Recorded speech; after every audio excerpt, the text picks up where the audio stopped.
Today is a presidential election day, along with Congress and a lot of local issues across the country. The two candidates for president have many more similarities than they do differences, although it's a time when we need real clear choices.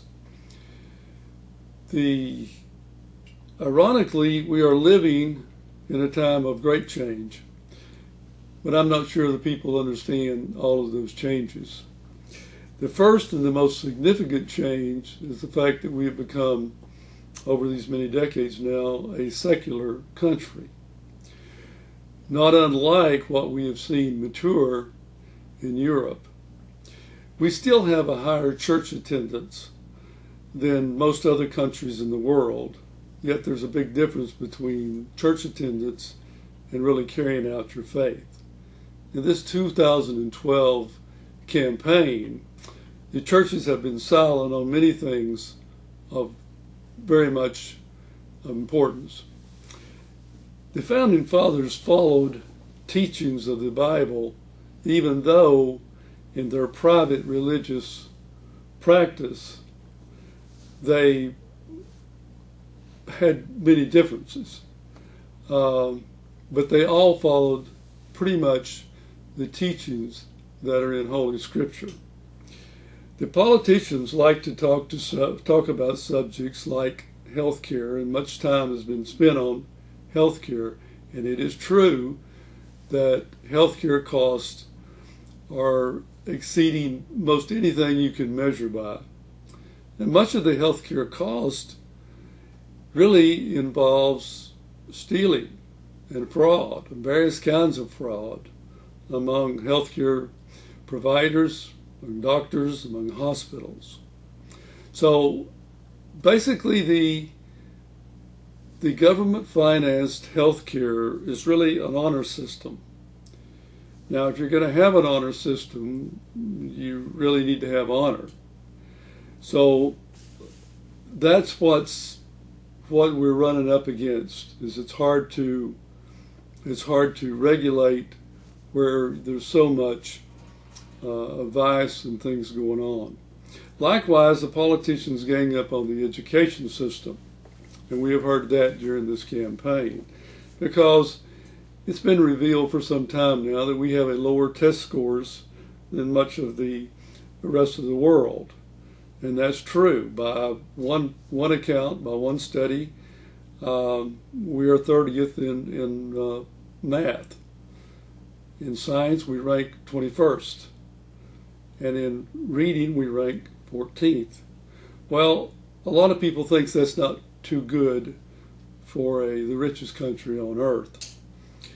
Yet we are spending huge sums of money on buildings and teachers, and we have done this for decades, but still it's not there. We still get the low scores after all of the spending. So it's really not so much in spending. We have a 50% divorce rate, and a child's home life is really what is wrong with education achievement. Less and less fathers live at home, and in some demographics, this is sharply less. And we have more people living together in unmarried conditions. So children, a great block of children, do not have a stable home life.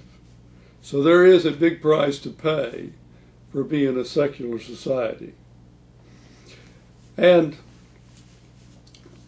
as far as the mainstream media is concerned, they give 0.6% of their airtime to religious news coverage.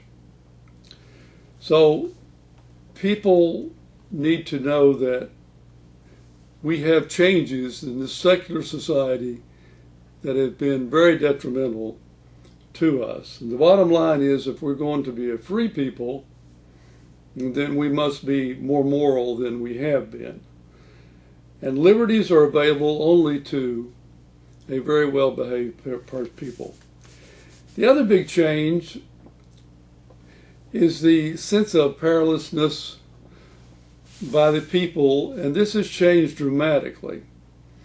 Politics now is a rich man's business.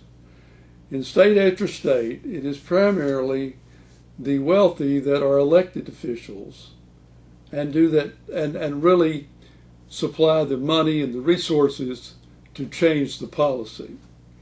And as wealth has concentrated in the country, we'll find that politics or political also concentrates as well. They go together. And the wealth started concentrating something over 30 years ago. Of course, recent events such as the Citizens United decision by the Supreme Court have made the political process many times worse. The Tea Party, which is a populist movement more than a right-wing ideological movement, and the Occupy movements across the country are the initial lines of resistance to this imbalance of political power. Curiously, both major parties have either ignored or resisted or tried to marginalize both of these movements. So the status quo has a powerful voice, as we've learned this summer. These are the big two. These are the big two. Whoever is elected president and whoever the Congress is elected to Congress and makes up the majority of the Congress must be aware that we need to reverse the secularization trend that our country has been on, and we must restore power to a broad base of the people. And then, after those are accomplished, we would find out some of these other problems that people spend so much time and so much money studying on might start falling into place.